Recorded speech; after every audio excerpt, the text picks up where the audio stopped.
Kakak 1 Oktober itu hari apa? Sekolah nafas tuh 2019. Kakak 1 Oktober itu hari apa? Gucci, Prada, Dior. Kakak 1 Oktober itu hari apa? Selamat Hari Kesatuan Pancasila. Apaan sih? Apaan sih? Emang kamu gak tahu?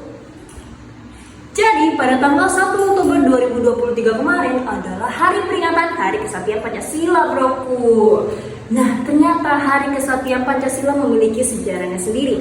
Buat kalian yang pengen tahu sejarahnya, kalian bisa banget kunjungi Museum Lubang Buaya. Tapi kalau kamu ribet, kalian bisa tonton video ini sampai akhir.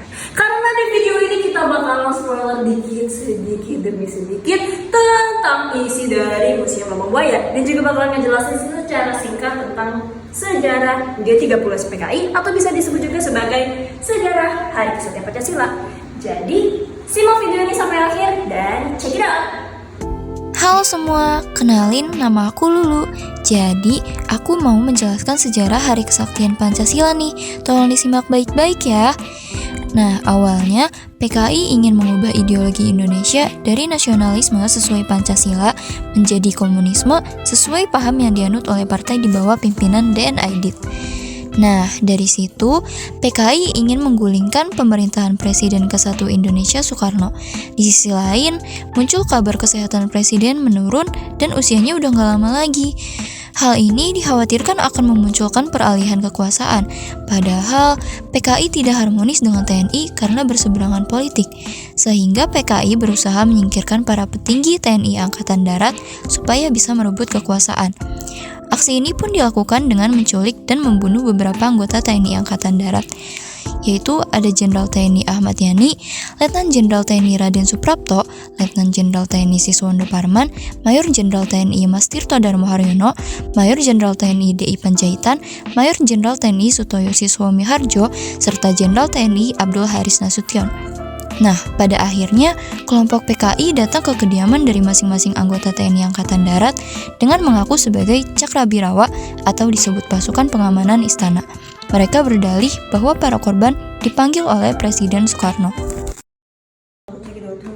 Oh gitu, ya udah. Bentar dulu dong. Masih ada lagi. Lah iya. Ya udah apa? Aku mau ke toilet nih. Aduh, bentar deh. Lihat aja nanti ya. Raden Suprapto, Siswondo Parman, dan Sutoyo Siswomiharjo pun ikut dengan PKI ke sebuah markas di kawasan Pondok Gede, Jakarta Timur. Begitu juga dengan Kapten Pierre Andreas Tendean yang menjadi korban salah tangkap saat berada di kediaman Abdul Haris Nasution. Setelah tiba di markas tersebut, keempat korban langsung dibunuh dan mayatnya dimasukkan ke sebuah sumur tua di markas tersebut, yang saat ini kita kenal sebagai Lubang Buaya.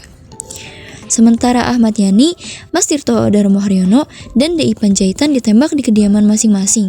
Lalu, mayatnya dibawa dan dimasukkan ke sumur yang sama. Sedangkan Abdul Haris Nasution selamat dari gerakan 30 SPKI.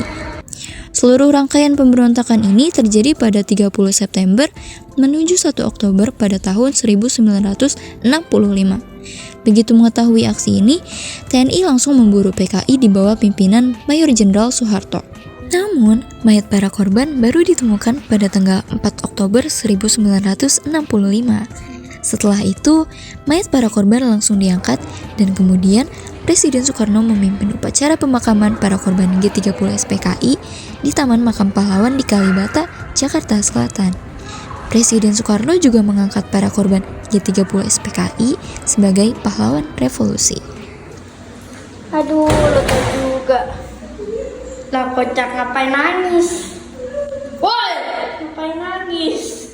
Sedih aja gitu dengan sejarah G30 SPKI. Hah? Sama sejarah Hari Kesatuan Pancasila. Tapi teman-teman, bangun. Ih, kok cepet banget tadi nangis lu lagi nangis? Dulu. Jadi, teman-teman ya, kalau tadi udah simak sampai akhir tentang sejarah G30 SPKI dan juga sejarah Hari Kesatuan Pancasila, kalian bisa simpulkan bahwa Pancasila itu bukan hanya kita hafalkan sila-silanya, tapi kita juga harus memahami nilai-nilai luhur dari Pancasila. Ya enggak? Iya. Karena kalau misalkan kita ngapalin sila-silanya doang, anak balita, anak TK, anak baru lahir juga bisa ngapalinnya. Mana ya? Kan tidak.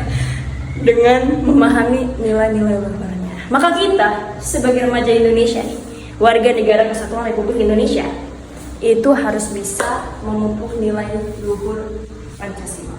Karena nilai luhur Pancasila ada apa aja coba? Yang pertama, nilai ketuhanan, nilai kemanusiaan, nilai persatuan, nilai kerakyatan, dan juga nilai keadilan.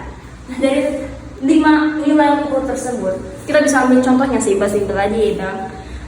Yang pertama, nilai ketuhanan, beribadah kepada Tuhan yang Maha Esa. Kemanusiaan, saling tolong-menolong sesama manusia. Persatuan, gotong royong. Kerakyatan, bermusyawarah. Nih nanti pemilu nih nanti nih. Ayo coblos yang mana? Gak tahu kan. Keadilan, menghargai pendapat sesama manusia. Sesama manusia bukan dong, maksudnya satu sama lain gitu. Tapi kalau misalkan kita nerapin nilai luhur tapi kita nggak cinta nih sama Pancasila, itu masih sia-sia aja broku. Karena pada dasarnya Pancasila adalah dasar negara dan juga pedoman hidup berbangsa dan juga bernegara. Jadi kita sebagai warga negara Republik Indonesia harus cinta kepada Pancasila dengan sebenar-benarnya cinta. Karena kalau misalkan kita cinta kepada Pancasila, maka kita bisa membaca, mempelajari, dan juga mengamalkan nilai-nilai Pancasila di kehidupan pribadi, keluarga, dan juga bermasyarakat. Oke, jadi jangan lupa teman-teman untuk selalu cinta kepada Pancasila dan juga menerapkan atau memupuk nilai-nilai luhur Pancasila. Sekian kami. Wassalamualaikum warahmatullahi wabarakatuh. Udah gitu dong. Terus apa lagi?